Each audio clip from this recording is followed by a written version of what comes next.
Hello and welcome back to the channel.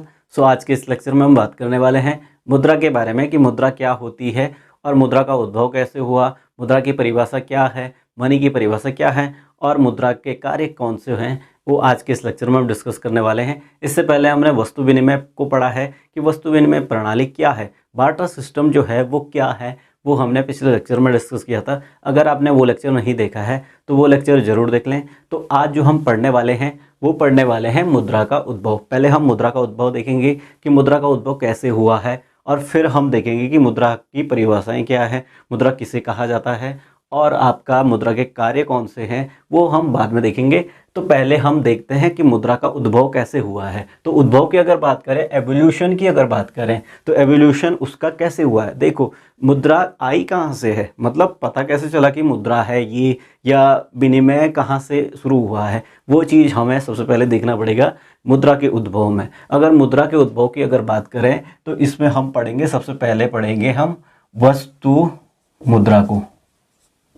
वस्तु मुद्रा, अब मुद्रा का उद्भव हुआ है तो सबसे पहले कौन सी मुद्रा चलती थी, कमोडिटी मनी यानी वस्तु मुद्रा। वस्तु मुद्रा की बात करेंगे सबसे पहले। देखो क्या होता था कि जब इंसान पैदा हुआ या इंसान ने चरवाह जिंदगी शुरू करी, पहले क्या होता था कि इंसान मारते रहता था, जाते रहता था, खाते रहता था, मारते रहता था, जाते रहता था, चलते रहता था, चरवाह जिंदगी थी उसकी। पर फिर क्या हुआ कि जब लोग साथ रहने लग गए तो एक्सचेंज करने लगे, यानी विनिमय होने लगा। उन्हें एक चीज़ की ज़रूरत होती थी, दूसरे के पास होती थी, तो उसको किस तरह से मैनेज किया जाए वो चीज़ें थी उनके सामने। तो उस टाइम पे क्या होता था कि वो जानवरों को मारते थे, तो उनसे जो खालें थी उनकी, उनके दांत थे, वो एक्सचेंज होते थे। उसको क्या कहा है, वस्तु मुद्रा। फिर धीरे धीरे क्या है कि पशुओं में आ गई वो चीज़ें, मतलब पशु एक्सचेंज होने लगे, जैसे बकरी हो गया, गाय हो गया, वो चीज़ें एक्सचेंज होने लगी। फिर क्या, फिर धीरे धीरे जब कृषि युग आया, यानी मनुष्य ने जब कृषि करना शुरू करा, तो क्या हुआ कि वो अनाज को एक्सचेंज करने लगा, अनाज से विनिमय को करने लगा, यानी विनिमय का जो साधन बना वो अनाज बन गया। यानी वस्तुओं का ही अभी क्या है, आदान प्रदान हो रहा है, वस्तु विनिमय प्रणाली चल रही है। तो फिर कृषि युग में क्या होता है कि अनाज का आदान प्रदान होने लगता है, यानी वस्तुओं का वो आदान प्रदान करने लगते हैं। तो इस तरह से वस्तु मुद्रा की खोज होती है या मुद्रा का उद्भव होता है। तो वस्तु मुद्रा आपका हो गया कि वस्तु मुद्रा का उद्भव कैसे हुआ है। दूसरे पॉइंट की बात करते हैं, धातु मुद्रा।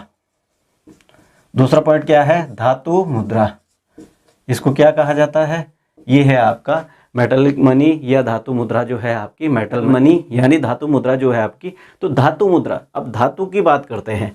तो जब वस्तु मुद्रा खत्म हुई, वस्तु मुद्रा तो अभी भी धातु मुद्रा में भी वस्तु ही मुद्रा है, वो वस्तुएं ही दी जा रही हैं, ठीक।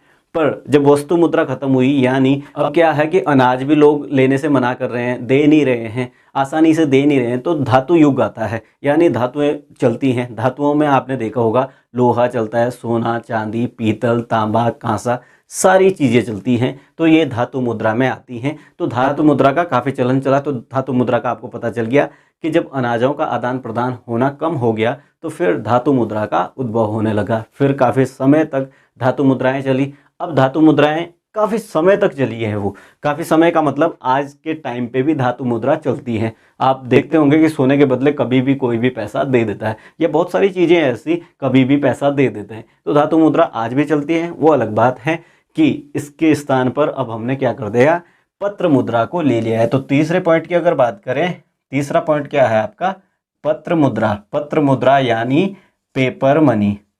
पेपर मनी आई कौन सा, तीसरा आपका। जब उद्भव मुद्रा का हो रहा है तो तीसरे नंबर पर आती है पत्र मुद्रा। पत्र मुद्रा यानी जो नोट होते हैं आपके पास, वही आपका क्या है, पत्र मुद्रा है। तो पत्र मुद्रा का उद्भव क्यों हुआ, धातु मुद्रा अच्छा खासा चल तो रही थी, अभी भी चल रही है, तो पत्र मुद्रा की आवश्यकता क्यों पड़ी।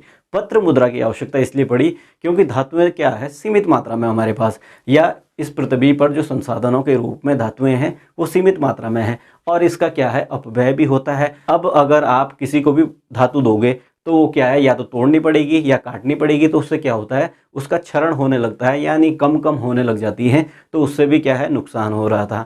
फिर क्या होता है कि धातु मुद्रा के स्थान पर पत्र मुद्रा का आविष्कार या उद्भव होता है, यानी इसकी खोज होती है और पत्र मुद्रा आ जाती है। पत्र मुद्रा आई अब पत्र मुद्रा पहले क्या होता था कि स्वर्ण के आधार पर रखी जाती थी, उसी आधार पर छापे जाते थे, जिस आधार पर स्वर्ण मुद्राएं उनके पास होती थी उस हिसाब से पत्र मुद्राएं छापी जाती थी और उनको कभी भी आप बदल सकते थे, यानी धातु से आप पत्र मुद्रा को बदल सकते थे, यानी पत्र मुद्रा को धातु से बदल सकते थे। लेकिन अब क्या है कि अब असीमित मात्रा में छापते हैं या अपरिवर्तनीय कर दिया है इसको, मतलब अब आसानी से आप धातु मुद्रा में पत्र मुद्रा को बदल नहीं सकते हैं। तो ये चीज़ें आपकी हो गई पत्र मुद्रा। तो पत्र मुद्रा का आविष्कार होता है। पत्र मुद्रा के बाद जब पत्र मुद्रा भी पूरी नहीं हुई, यानी जब जो कागज़ वाले नोट है वो भी पूरे नहीं होते हैं, तब जो लास्ट पैसों का जो उद्भव हुआ है, यानी मुद्रा का जो उद्भव हुआ है, उसे कहा जाता है साख मुद्रा। साख मुद्रा, या इसे कहा जाता है इंग्लिश में credit money. Credit money, credit money में क्या आता है आपका, इसमें आता है चेक। क्या आता है? चेक आता है आपका, हुंडी आती है, हुंडी आती है, ड्राफ्ट आते हैं आपके, क्या आते हैं? ड्राफ्ट आते हैं, विल आते हैं।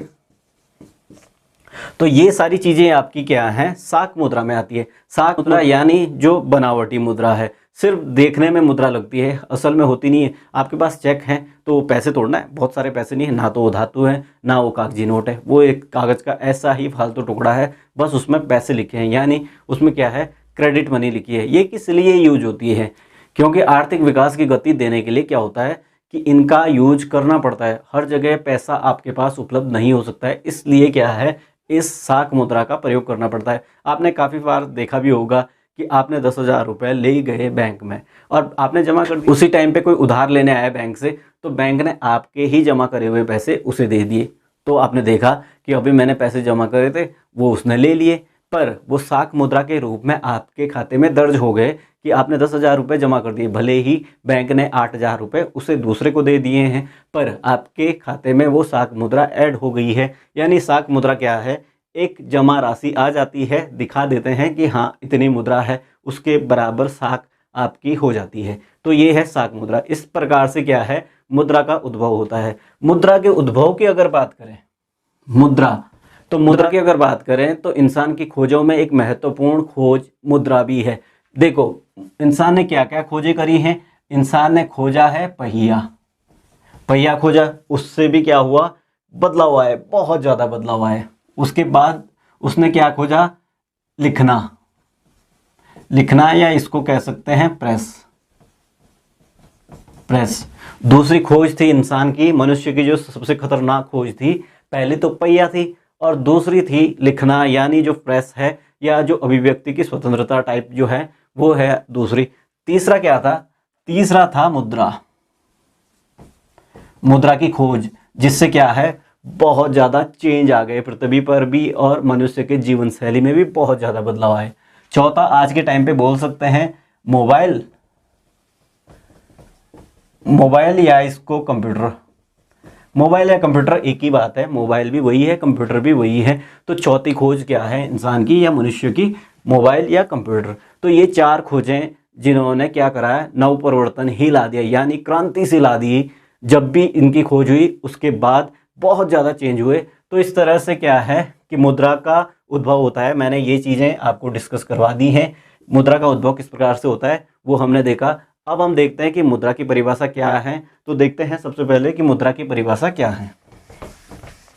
अब बात करते हैं मुद्रा के अर्थ और परिभाषा की, कि मुद्रा का अर्थ क्या होता है और परिभाषा क्या होती है। मुद्रा का अर्थ तो आपको पता ही है, किसी भी चीज़ को लेने और देने के लिए जहाँ पर स्वतंत्र रहे, यानी जो भी आप चीज़ दे रहे हो उसको वो मना ना कर पाए, वही आपकी क्या है? मुद्रा कहलाती है। देखो यहाँ पर अगर अर्थ की बात करें तो मुद्रा एक ऐसी वस्तु है जिसे बड़े रूप में विनिमय के माध्यम और मूल्य के मापक या मूल्य संचय के रूप में प्रयोग किया जाता है, या स्वतंत्र और सामान्य रूप से स्वीकार की जाती है, वो क्या है? आपका मुद्रा कहलाती है। क्या है कि मुद्रा ऐसी वस्तु है जिसे बड़े रूप में विनिमय के माध्यम, मूल्य के मापक तथा मूल्य संचय के साधन के रूप में स्वतंत्र एवं सामान्य रूप से स्वीकार की जाती है। यह है आपका अर्थ, हो गया आपका मुद्रा का अर्थ। परिभाषा की अगर बात करें तो परिभाषाएं आपको सेम लिखने के लिए आती हैं। आपको राइटर का नाम आ जाता है या प्रोफेसर का नाम आ जाता है जिन्होंने ये परिभाषाएं दी है, जो अर्थशास्त्री हैं उनकी परिभाषाएं लिखने के लिए आती हैं। तो वो देख लें आप। जैसे देखो जो सबसे फेमस परिभाषा है आपकी हार्टले विदर्स की, कि मुद्रा वह है जो मुद्रा का काम करे। कोई सी भी चीज़ मुद्रा है अगर वो मुद्रा का काम करती है। वैसे ही अगर नैप की परिभाषा की बात करें तो कोई भी वस्तु जो राज्य द्वारा मुद्रा घोषित कर दी जाती है मुद्रा कहलाती है। यानी जैसे देखो भारत में क्या है कि पहले 500 और 1000 के नोट चलते थे। पहले क्या था कि राज्य ने उसे मुद्रा घोषित कर रखा था, पर उन्होंने क्या करा, अवैधानिक घोषित कर दिया उसे, मतलब घोषित नहीं करा, उसे हटा दिया। तो अब 500 के नोट और 1000 के नोट तो वैसे ही थे, उसे जब तक घोषित करा था राज्य ने तब तक वो मुद्रा थी। जैसे ही अवैधानिक घोषित कर दिया तो अब मुद्रा वो नहीं है, वो नोट अब मुद्रा नहीं है। अब नए नोट या जो 200 का नोट है वो मुद्रा है, क्योंकि उसे क्या करा है, राज्य ने घोषित कर दिया। वैसे ही नैप कहते हैं कि कोई भी वस्तु जो राज्य द्वारा मुद्रा घोषित कर दी जाती है आपकी क्या कहलाती है, मुद्रा कहलाती है। तो आपने आज के लेक्चर में जाना कि मुद्रा का उद्भव कैसे हुआ है और मुद्रा का अर्थ क्या है, वो आपने आज के इस लेक्चर में जाना। आई होप कि आपको ये लेक्चर समझ आ गया होगा। मुद्रा के कार्यों को हम नेक्स्ट लेक्चर में डिस्कस करेंगे, क्योंकि वीडियो लंबा हो जाता है तो आप वीडियो को पूरा वॉच नहीं करते हैं। और अगर आप पूरा वीडियो वॉच करते हैं तो आपके लिए नेक्स्ट लेक्चर आएगा, जिसमें क्या होगा कि मुद्रा के कार्यों को हम डिस्कस करेंगे कि मुद्रा के कार्य कौन कौन से हैं, उनको हम पॉइंट वाइज डिस्कस करेंगे कि वो कार्य कौन कौन से हैं, किस प्रकार से काम आते हैं, उनको हम डिस्कस करेंगे। तो आई होप कि आपको ये लेक्चर समझ आ गया होगा। तो वीडियो को लाइक करें, अपने दोस्तों के साथ शेयर करें, और चैनल पर नए हैं तो चैनल को सब्सक्राइब करना ना भूलें। धन्यवाद।